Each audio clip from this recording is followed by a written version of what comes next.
Hey everyone, it's Brian Underwood. I just wanted to say thanks everyone for listening to the podcast. Thank you for all of the comments and the reviews. Please comment and review. It truly means a lot. Hopefully you like this next segment. We're just going to be talking a couple minutes on the importance of choosing the right partners or the right team and what it means to taking risks. Just to get a couple thoughts off my head, and some of it's just the season of life I'm going through, and it's a constant reminder of the importance of choosing the right partners, the right team, the right people that are around you. And I think a lot of times so many people choose the people that are around them that tell them what they want to hear, or they allow family to dictate or create a narrative for them that might not be the best for them, right? And sometimes that's deceiving because there's a big difference in telling somebody what they want to hear, and it's always good hearing that, but it doesn't mean it's always the best for us or the best for a situation. And that comes from anything in life, right? Is you're going to be the sum of the 5 people you listen to and you hang around the most. And so one of the things that I think is super important is to realize is that anytime that you open yourself up, you're going to be taking a risk to be hurt if you truly open yourself up. But the only way to have a nourishing and fulfilled relationship is to put it all out there, right? Throw everything into it. And so, I heard someone tell me one time, people are going to hurt you, but don't blame them for hurting you, because if you open up your heart with your business partners, with your significant others, or whoever it might be, you know that you're sharing love or something that's real, if there is hurt, right? Like there can't be love without pain, so to speak. And so remember, don't judge the people that are around you. Look at them as kind of your spiritual friend, right? Instead, really remember that everyone that we surround ourselves with is operating by the level of consciousness that they know, right? And so the thing that you always want to do is to seek greater wisdom.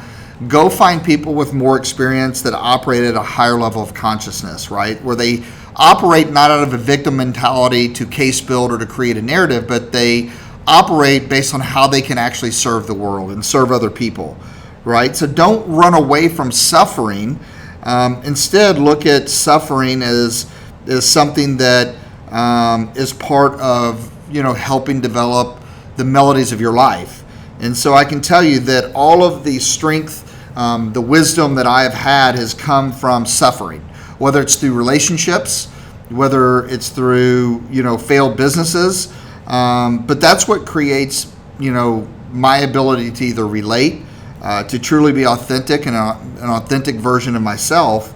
You got to remember that when you're at the top of the mountain, or if a relationship is too good to be true, then there's probably not true realness in that relationship, right? And so just remember that, through the winters of heartbreak and when you feel depleted and you feel exhausted and you feel heartbroken, that's where you're doing the most growth, right? And so always remember these questions to ask yourself with the people you're surrounding yourself with is what is the opportunity there? How am I getting better because of their energy, because of their perspective on life? Don't let yourself become a victim. Remember, you can't be a leader and a victim at the same time. And so the reason I'm talking a lot about victim mentality, I'm getting ready to do an interview with an individual around just the whole victim mentality, because I think so many people fall into it and they case build a narrative even when they're trying to enlist friends or significant others or business partners, right? But remember, once you're the victim, you've already lost. You don't have anything to give back to the world. And there's so many people, you've heard the term misery loves company, right? There's so many people that will buy into that. It gives you a false sense of significance. It gives you a false sense of righteousness. And something that a wise person told me is that if you're looking for logic or rationale with righteousness, you're not going to find it.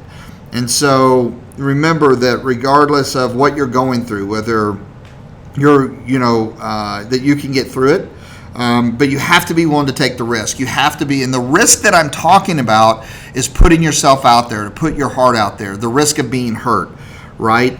don't live your life riskless living, right? That does not serve the world. It doesn't serve the betterment of you. And so many people I see, they try to offset their exposure, both from a personal standpoint and a business standpoint, and it causes them to play small. And I can tell you right now that risk giving it all up. Do not be afraid. Do not let fear control you. Fear is just a thought.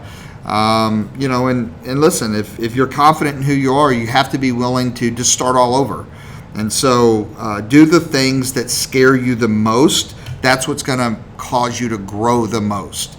So hopefully there was a nugget in there for you guys. I know that for me, it's just the constant realization of you're only as good as the people you surround yourself with, because the people that you're listening to, whether it's business, whether it's personal, whether it's family, love your family, choose your peer group.